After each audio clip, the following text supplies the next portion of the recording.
Whew. Beatles, we in Malta. It's a new adventure each and every day. Yeah, what we doing? Time to try and create in another city. Yeah, we about to take off the digital nomad, and you know what he bout. This is the Beetle.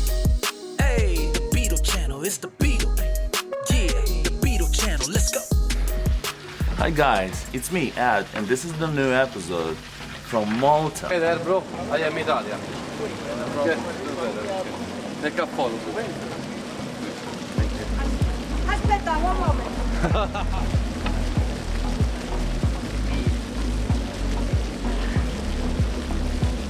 Okay. Thank you. Thank you. I will try to make everything possible so you could enjoy this travel guide from this beautiful island that is situated right between Libya and Italy. Malta has 300 days of sunshine a year, as well as super clear seas, nice Mediterranean food, amazing sunsets, and one of the biggest annual iGaming conference. Let's go. So these were the very reasons of my trip to Malta. The mini archipelago is simple to reach, with a flight time of less than 3 hours and direct routes from most of European countries. Guys, it's my first morning here in Malta, and the weather is just perfect. First 3 days I stayed in a hotel. I can surely recommend this tiny but very nice hotel to you Beatles. It is called Victoria and situated in Mellieha Town. The next morning I started to explore it. I've come here for a conference and I don't have any itinerary. This will be like the most spontaneous episode of the BEETLE, and that's why I think it will be very interesting and very unexpected. So let's go! Mellieha is actually Ireland's most popular sea resort town.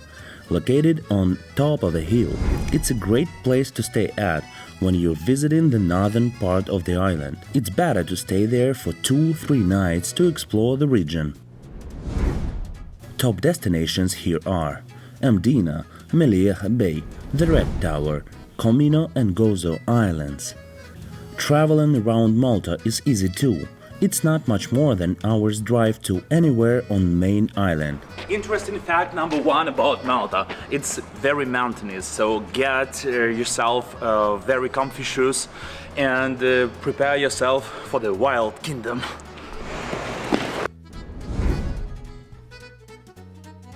Whoa! That's what I told you. Guys, I thought Madeira was the hilliest place and the most mountainous. No, it's Malta. One of the best things that you should definitely do in Malta is to meet the sunset on one of the cliffs. We went there with friends by car and enjoyed it so very much. Just look at this. How many days do you need to see Malta? You could squeeze the main sites into a week, but give yourself time to bask in the Mediterranean sun on Malta's red and golden sand beaches if you can. Personally, for me, 10 days were absolutely enough. Is it worth hiring a car in Malta? Buses go almost everywhere on the main island, and they're cheap and reasonably regular. There are plenty of taxis too, so hiring a car is by no means essential and parking can be a pain. Very nice place, guys. Actually, on this villa, I'm with my friends, and we rent this villa to get this true, authentic feeling, like, of living in Malta. We also rent the car because without the car, it's pretty difficult to get around the island. Your own car does of course give you extra flexibility and can be useful on Gozo, where buses are less frequent, especially in winter, and parking less problematic. How expensive is Malta? Sites and museums are cheaper than in the UK, as is food and drinks. Accommodation varies vastly across the year, like in Madeira. Predictably, summer months see significant hikes in prices, but head out of season and you'll be able to bag a great deal.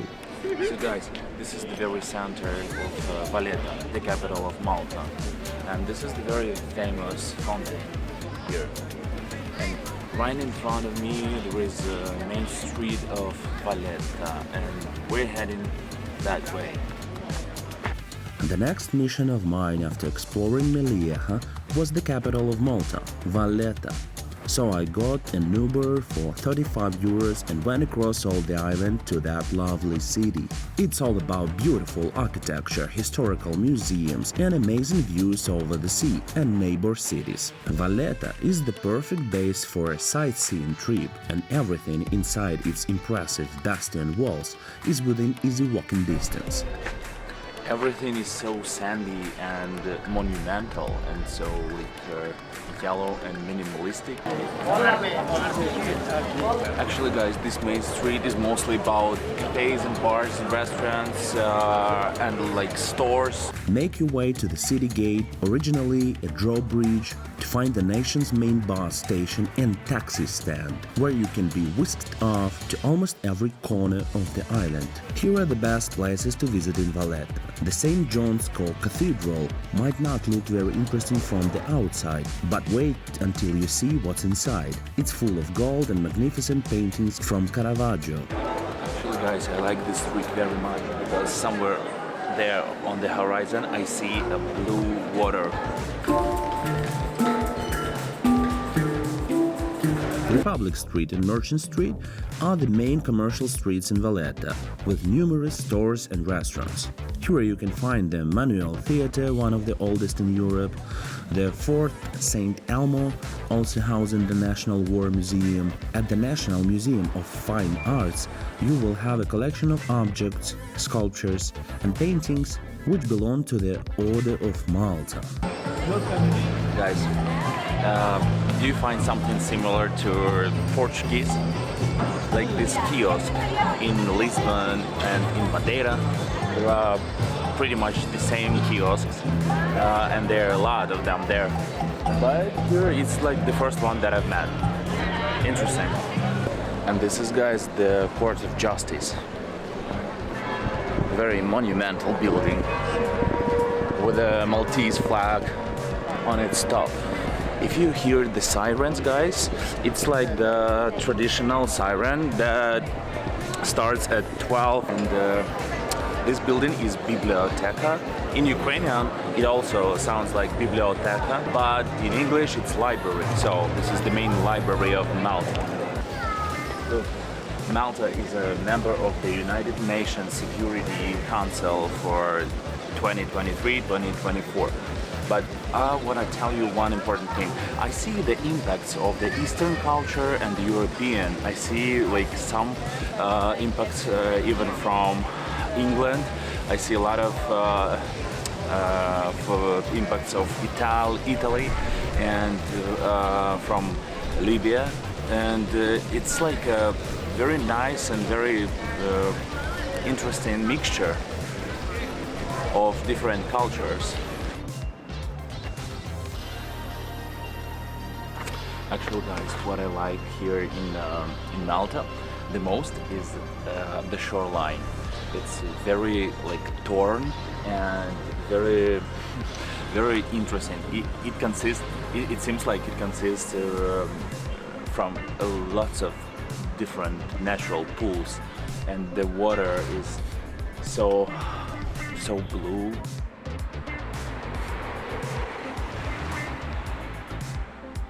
And guys, you know what's crazy? Malta is a left-sided traffic country, and this is super uncomfortable for me to drive here and to feel myself when I take a taxi because it's like something new to me. I've never been to Great Britain, where also is a left-sided traffic, and I think I'm not getting used to it. It's super weird for me.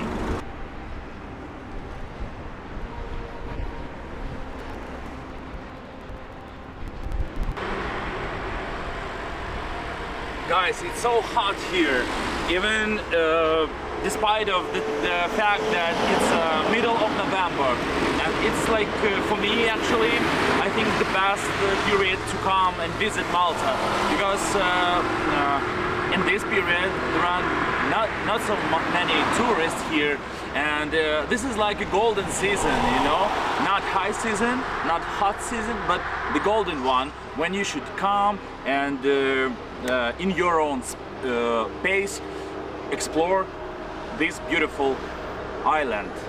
But it's hot, it's freaking hot. I need some shorts. Oh my gosh, I feel like I'm somewhere in the desert. Let's find some water and something to eat.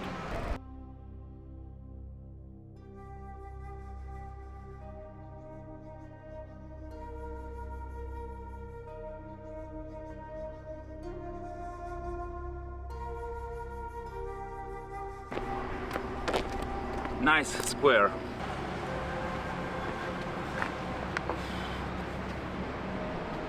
I need some time to rest.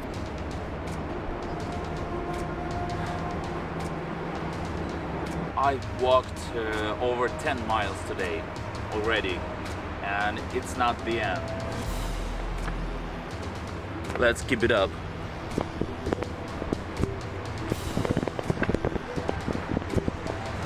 When you've worked up an appetite, you'll be pleased to discover that the Maltese love to eat. So, expect huge portions. Since I, as a digital nomad, usually have some work to be done during the day, I ordered the delivery of different food using Bolt Food app, and it worked just fine. Guys, I found a Seaview cafe right here, right near that cliff. And I think we might make a small food tour here in Malta.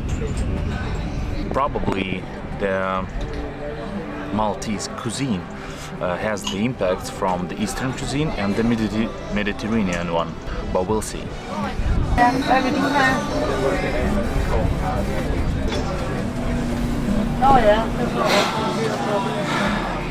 Long queues.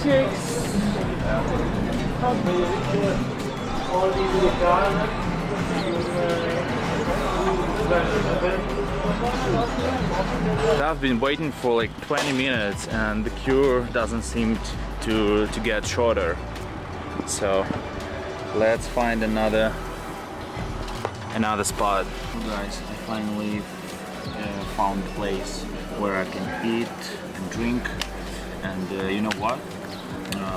Malta is all about the mix of different cuisine, so it's like a fusion, and that is the reason I will not do a specific and unique food tour about Maltese cuisine, because I think there is not so many dishes that is considered to be super Maltese.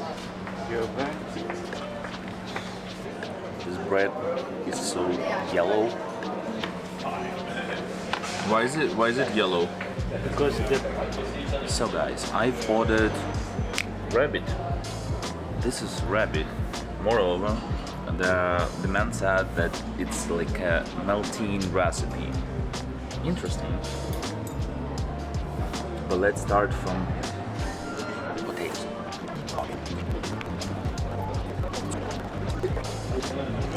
It's really delicious.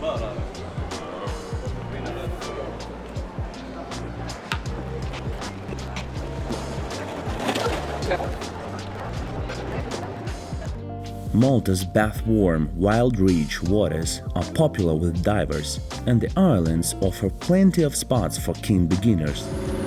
So this is one more thing that you can do, you must do here in Malta. Go to the dive center, and diving is pretty like beautiful here. Scuba divers will love Malta, as it's one of the best diving spots in the Mediterranean region. Prices are pretty affordable, the sites are beautiful, and there are options for both beginners and experienced divers. I'll put the best dive sites of Malta in the description of this video, just for you Beatles. Summer is the best for long days at the beach, although the water stays warm well into the autumn. Spring and autumn are perfect for sightseeing. This is comfortable in winter too, with temperatures in January reaching highs of 16 degrees Celsius, and competitive prices as the reward for traveling out of season.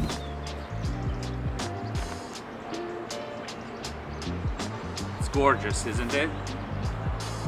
Very nice castle or church. I'm not sure what is it. It's beautiful, especially in such a nice sunny weather.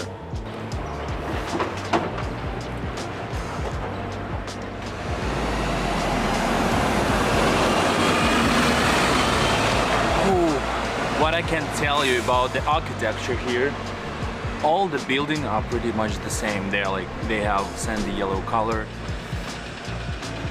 Whew, guys, it's a little bit crazy. I would never say that Malta is walkable island. I'm sorry. I've come to the very interesting cliff. From this cliff, I see I think it's half of the island, but I'm sure it's not. But anyway, the view is just spectacular. Look at this. Oh my god. Those white buildings and those blue water and those peninsula makes a great view. Gosh, I like those landscapes and views where you have the ocean or the sea. Yeah, unbelievable. They're just amazing.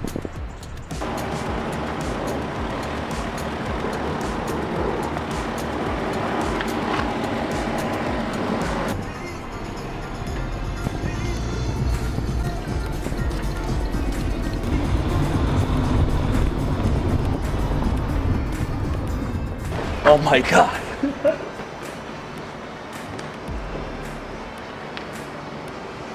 The Red Tower, or St. Agatha's Tower, is located in Marfa, 5-minute driving from Mellieha, built in 1649, among other towers between Valletta and Gozo. It was used to watch the coast and protect merchants from pirates' attacks. Guys, this is super nice castle. Somewhere in the middle of nowhere. It could host up to 50 soldiers and had 5 cannons. It's named after the color of its walls. You can visit the Red Tower for €2. It's small, but the tour is worth it, thanks to the amazing view from the top of the tower. It seems like Malta is empty now. It's the end of November, and what can I say? This is already the end of touristic season, and it's a pretty nice time to come, I should say. And of course, Mdina. Mdina is the former capital of Malta. During the Middle Ages, before the Order of Malta, the government and the other administrations were located there. It was called Città Notabile, the noble city. When the order arrived, knights decided that they needed to be close to their ships, and Valletta became the new capital. Also called the Silent City, Mdina is a fortified city loved by tourists for its charm and quiet streets. The city is home to many historical monuments. And Mdina is one of the nicest places that I've seen. For me, personally, Madeira is far more nice place than Malta. If we're talking about the mountains, waterfalls, green woods, ocean scenery, cliffs. Of course, there are cliffs here in Malta too. There are woods, there are some mountains, and there is a Mediterranean Sea. But anyway, it's a personal thing. I love Madeira better, okay? So guys, if you get a chance, come to Malta and get your own experience. By the way, Beatles, traditionally I'm putting the official link below this video for donation to Ukrainian armed forces. Together we're stronger. Thanks for your support. Guys, you know what?